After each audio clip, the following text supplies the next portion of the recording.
નમસ્કાર વિદ્યાર્થી મિત્રો, એમ્બિશન ગ્રુપ ટ્યુશનમાંથી હું હની પટેલ. સામાજિક વિજ્ઞાનના કુદરતી સંસાધનોના ચેપ્ટરમાં ગયા લેક્ચરમાં આપણે જમીન નિર્માણની પ્રક્રિયા અને જમીનના પ્રકાર વિશે જોયું. તેમાંથી 4 પ્રકાર વિશે આપણે ડિટેલમાં ભણ્યા હતા અને બાકીના 4 પ્રકાર વિશે આજે જોઈશું. રણ પ્રકારની જમીન. ભારતમાં રણ પ્રકારની જમીન રાજસ્થાન, હરિયાણા અને દક્ષિણ પંજાબના શુષ્ક ક્ષેત્રમાં આવેલી છે. ગુજરાતમાં કચ્છ અને સૌરાષ્ટ્રના કેટલાક વિસ્તારોમાં આ પ્રકારની જમીન આવેલી છે. આ જમીન સૂકી અને અર્ધ સૂકી આબોહવાવાળા વિસ્તારોમાં જોવા મળે છે. તે રેતાળ અને ઓછી ફળદ્રુપ હોય છે. રેતાળ જમીનમાં પાણીનો સંગ્રહ કરવાની શક્તિ હોતી નથી. તેના કારણે એ પાણી જમીનમાં ઝડપથી નીચે ઉતરી જાય છે, જેથી પાકને પૂરતું પાણી ન મળી રહેતા આ જમીન ઓછી ફળદ્રુપ છે. તેના કેટલાક ક્ષેત્રોમાં ક્ષાર કણોની અધિકતા, ક્ષાર કણો એટલે કે તેમાં ક્ષારનું પ્રમાણ વધારે હોય છે અને જૈવિક દ્રવ્યોની ઉણપ જોવા મળે છે. જૈવિક દ્રવ્યો એટલે કે જે પાંદડા કે છોડવાઓના કોહવાટથી જે ખાતર બને છે અથવા તો એ જમીનમાં જે સૂક્ષ્મ જીવો હોય છે તે બધાનો જૈવિક દ્રવ્યોમાં સમાવેશ થાય છે. તો એ પાંદડાઓ કે છોડવાઓના કહેવાટના કારણે જે ખાતર બનતું હોય છે એ બનતું નથી. તેના કારણે આ જમીન ઓછી ફળદ્રુપ હોય છે. અહીં જે વિસ્તારોમાં સિંચાઈની સગવડો થઈ છે ત્યાં જુવાર અને બાજરીનો પાક લેવામાં આવે છે. પર્વતીય જમીન. વિદ્યાર્થી મિત્રો, પર્વતીય જમીન અને જંગલ પ્રકારની જમીનમાં ફક્ત ઊંચાઈનો ફરક છે, નહીં તો આ બંને જમીનો ઊંચાઈના પર્વતીય વિસ્તારોમાં જોવા મળે છે. ભારતમાં હિમાલયની ખીણો અને ઢોળાવોના ક્ષેત્રોમાં લગભગ 2700 થી 3000 મીટરની ઊંચાઈ પર અને હિમાલય તથા પૂર્વની પર્વત શ્રેણીઓ ધરાવતા જમ્મુ કાશ્મીર, હિમાચલ પ્રદેશ, ઉત્તરાખંડ, સિક્કિમ, દાર્જિલિંગ, અરુણાચલ પ્રદેશમાં તેમજ દેવદાર, ચીડ, પાઇનના વૃક્ષોના વિસ્તારમાં આવેલી જમીન પહાડી જમીન કહેવાય છે. આ જમીનનું સ્તર પાતળું અને અપરિપક્વ હોય. જંગલોવાળા ભાગોમાં આ જમીનમાં જૈવિક દ્રવ્યો વધારે પ્રમાણમાં હોય છે. જંગલો હોય છે તેના કારણે તેના પાંદડાને ખરવાથી તેમાં ખાતરનું પ્રમાણ તેમાં વધારે હોય છે, એટલે કે જૈવિક દ્રવ્યો વધારે હોય છે. ત્રીજી છે જંગલ પ્રકારની જમીન. જંગલ પ્રકારની જમીન હિમાલયના શંકુદ્રુમ જંગલોના વિસ્તારમાં આશરે 3000 થી 3100 મીટરની ઊંચાઈ વચ્ચેના વિસ્તારમાં તેમજ મધ્ય હિમાલયના તરાઈ ક્ષેત્રોમાં અને સહ્યાદ્રી, પૂર્વઘાટ વગેરે પ્રદેશમાં આવેલી છે.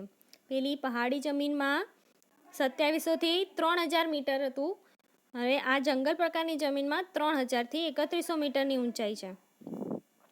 જંગલોના વૃક્ષોના ખરેલા પાંદડાથી અહીંની જમીન ઢંકાયેલી હોય છે અને પાંદડા સડવાથી સેન્દ્રિય દ્રવ્યોનું પ્રમાણ વધતા જમીનનો ઉપરનો ભાગ કાળો બની જાય છે, જે તમે ચિત્રમાં જોઈ શકો છો. જમીન તળમાં નીચેની તરફ જતાં આ કાળી જમીન ભૂરા કે લાલ રંગમાં બદલાઈ જાય છે. જેમ જેમ જમીનમાં નીચે ઉતરતા જઈએ તેમ આ જમીન કાળેથી ભૂરા કે લાલ રંગની બની જાય છે. આ જમીન અત્યંત મર્યાદિત ક્ષેત્રો ધરાવે છે, એટલે કે ખૂબ જ ઓછા પ્રદેશોમાં જંગલ પ્રકારની જમીન જોવા મળે છે. જંગલ પ્રકારની જમીનમાં ચા, કોફી, તેજાના ઉપરાંત ડાંગર, ઘઉં, મકાઈ, જવ વગેરે પાક લેવાય છે. દલદલ કે પીટ પ્રકારની જમીન. આ જમીન ભેજવાળા વિસ્તારમાં જૈવિક પદાર્થોના સંગ્રહથી વિકસેલી છે. આ જમીનમાં જૈવિક પદાર્થો અને ક્ષારોની અધિકતા એટલે કે ક્ષાર અને જૈવિક પદાર્થોનું પ્રમાણ વધારે હોય છે તથા ફોસ્ફેટ અને પોટાશની ઉણપ જોવા મળે છે. વર્ષા ઋતુ દરમિયાન આ જમીન પાણીમાં ડૂબેલી હોય છે. પાણી ઓસરતા એટલે કે પાણી જતું રહેતા જમીન ખુલ્લી થતાં અહીં ડાંગરની ખેતી કરવામાં આવે છે. આ પ્રકારની જમીન ઓડિશા, પશ્ચિમ બંગાળ અને તમિલનાડુના દરિયા કિનારાના ભાગોમાં, ઉત્તર બિહારના મધ્ય ભાગમાં અને ઉત્તરાખંડના અલ્મોડા જિલ્લામાં જોવા મળે છે. હવે જમીન ધોવાણ એટલે શું? જમીનનું ધોવાઈ જવું એટલે શું? તો જમીન ધોવાણ એટલે ગતિશીલ હવા અને પાણી દ્વારા, ગતિશીલ હવા એટલે ખૂબ જ જોરથી પવન ફૂંકાતો હોય એવી હવા. તો ગતિશીલ હવા અને પાણી દ્વારા જમીનના માટીના કણો એટલે કે ઉપરના પડ પર જે માટીના કણો આવેલા છે એ માટીના કણોનું ઝડપથી એક સ્થળેથી બીજા સ્થળે દૂર ઘસડાઈ જવું. તો આ જમીન ધોવાણ અટકાવવાના ઉપાયો શું? જમીન ધોવાણ થતું હોય તો એ જમીન ધોવાણ કેવી રીતે અટકાવી શકાય? તો પહેલાં તો જમીન પર થતી ચરાણ પ્રવૃત્તિઓનું નિયમન કરવું જોઈએ. એટલે કે જ્યાં જમીન ધોવાણ વધારે થતું હોય ત્યાં વધારે પડતી અવર જવર કરવી નહીં. ઢોળાવવાળી જમીનોમાં સમોચ્ચ રેખીય પગથિયાની તરાહથી એટલે કે રીતથી વાવેતર કરવું જોઈએ. ઢાળવાળા પ્રદેશોમાં સમોચ્ચ રેખીય પગથિયા એટલે કે એક સરખા અંતરે પગથિયા જેવી રીતથી વાવેતર કરવું જોઈએ. પડતર જમીનમાં વૃક્ષારોપણ કરવું જોઈએ. પડતર જમીન એટલે કે જે જમીન ઉપયોગમાં લેવાઈ નથી એટલે એ પડતર જમીનમાં વૃક્ષારોપણ કરવું જોઈએ, વૃક્ષો વાવવા જોઈએ. જ્યાં પાણીના વહેણના ખાડા પડ્યા હોય ત્યાં આડબંધો બાંધવા જોઈએ.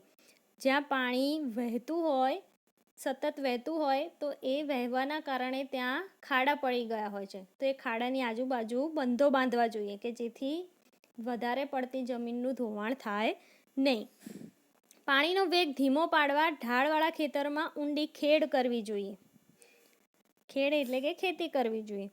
ખેતરોમાં પડ ધોવાણ થતું અટકાવવા એટલે કે ઉપરનું પડ જે ધોવાઈ જતું હોય છે એ પડ ધોવાણ થતું અટકાવવા ખેતરોની ફરતે પાળા બાંધવા જોઈએ. જે તમે ગામડે ગયા હશો તો પાળા બાંધેલા જોયા હશે તમે. અને વૃક્ષારોપણ કરવું જોઈએ જેથી કિનારા પર વૃક્ષો વાવવાથી તે જે માટી ઘસડાઈને દૂર જાય છે તે બહાર જવા દેતું નથી. આ પાળાઓ ખેતરની માટીને વહેતા પાણી દ્વારા બહાર ઘસડાઈ જતી અટકાવે છે. ભૂમિ સંરક્ષણ એટલે શું? ભૂમિ સંરક્ષણ એટલે જમીનનું ધોવાણ અટકાવીને જમીનની ગુણવત્તા જાળવી રાખવી. જે આપણે જમીનનું ધોવાણ થાય છે જેના કારણે એની ફળદ્રુપતા ઓછી થઈ જાય છે તો એ જમીનનું ધોવાણ અટકાવીને જમીનની ગુણવત્તા જાળવી રાખવી તેને આપણે ભૂમિ સંરક્ષણ કહીશું.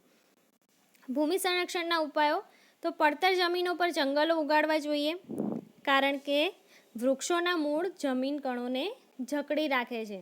જો વૃક્ષો વાવીએ તો એના મૂળ એ જમીન માટીને જકડી રાખે છે તેથી એ ઘસડાઈ જતી નથી. પર્વતીય ક્ષેત્રોમાં સીડીદાર ખેતરો બનાવીને અને ઢોળાવવાળા વિસ્તારો પર વૃક્ષો ઉગાડીને ભૂમિ ધોવાણ અટકાવી અથવા તો ઓછું કરી શકાય છે. નદી ખીણોમાં થતું કોતર ધોવાણ અટકાવવા નદી પર બંધારા એટલે કે બંધ કે નાના નાના બંધો બાંધી પ્રવાહની ગતિ મંદ કરી શકાય છે. કે જે ઝડપથી પાણી વહેતું હોય છે જેના કારણે તે પોતાની સાથે માટી પણ ઘસડાઈને લઈ જાય છે તો એ પ્રવાહની ગતિ આપણે ઓછી કરી શકીએ અથવા તો મંદ કરીએ તો એ માટી ઘસડાઈને જતી નથી. એટલે કે મંદ કરી શકાય. તેમજ નદી કાંઠે વૃક્ષારોપણ કરીને કિનારાની જમીનનું ધોવાણ ઘટાડી શકાય છે. રણની નજીકના ક્ષેત્રમાં વાતા પવનોને રોકવા રણની ધાર પર મોટા વૃક્ષોને હારબંધ ઉગાડી રક્ષક મેખલા બનાવી શકાય છે. જે રણની આજુબાજુ જે રણની રેતી ઉડીને આગળ રણને ફેલાવે છે તો એ રણને ફેલાવતું અટકાવવા માટે ત્યાં એની કિનારા પર વૃક્ષો વાવવા જોઈએ. બહુ મોટા મોટા વૃક્ષો વાવવા જોઈએ અને એ જે વૃક્ષો વાવીએ છીએ તેને આપણે રક્ષક મેખલા કહેવાય છે. નદીઓના પૂરને અન્ય નદીઓમાં વાળી અથવા તો પૂરના પાણીથી સૂકી નદીઓ ભરીને પૂરને અંકુશમાં લઈ શકાય છે. જે પૂર આવે છે અને પાણી વેડફાઈ જાય છે તો એ પાણીને બીજી નદીમાં વાળવું જોઈએ. જે નદીઓ આપણે સૂકી થઈ ગઈ છે જેમ કે તમે અમુક વાર ઉનાળામાં જોતા હશો કે સાબરમતી નદી ઉનાળામાં એનું લેવલ પાણીનું ખૂબ જ ઓછું થઈ ગયું હોય છે અને ચોમાસામાં એ નદી પાણીથી ઉભરાતી હોય છે એટલે કે આગળથી પાણી છોડવામાં આવે છે. તો એવી રીતે પાણીથી સુકાઈ જતી નદીઓને પાણીથી ભરીને પૂરને અંકુશમાં લઈ શકાય છે. અર્ધશુષ્ક પ્રદેશોમાં પશુઓ દ્વારા થતા અતિચરણને નિયંત્રિત કરીને ભૂમિ ધોવાણ અટકાવી શકાય છે. ઢોળાવાળી જમીન પર ક્ષિતિજ સમાંતર ખેડ કરવાથી જમીનનું ધોવાણ અટકાવી શકાય છે. જે આગળ આપણે જોયું કે ઢાળવાળા વિસ્તારમાં સમોચ્ચ રેખીય ખેડ કરવાથી એટલે કે સમાંતર એ પગથિયા જેવી રચનાથી વાવેતર કરવાથી જમીનનું ધોવાણ અટકાવી શકાય છે. ફળદ્રુપતા ગુમાવી બેઠેલી જમીનમાં સેન્દ્રિય પદાર્થો ફરીથી ઉમેરવા જોઈએ. જો ખેતરમાં સેન્દ્રિય પદાર્થોનું પ્રમાણ ઓછું હોય તો એ ખેતરમાં ફરીથી ખાતર નંખાવવામાં આવે છે, એવું તમે ગામડે ગયા હોય તો સાંભળ્યું હશે અથવા તો જોયું હશે. તો એવી ફળદ્રુપતા ગુમાવી બેઠેલી જમીનમાં સેન્દ્રિય પદાર્થો ફરીથી ઉમેરવા જોઈએ. હવે આપણું આ ચેપ્ટર અહીં જ પૂરું થાય છે. જો તમને આ વિડીયો ગમ્યો હોય તો લાઈક સબસ્ક્રાઈબ કરવાનું ભૂલતા નહીં.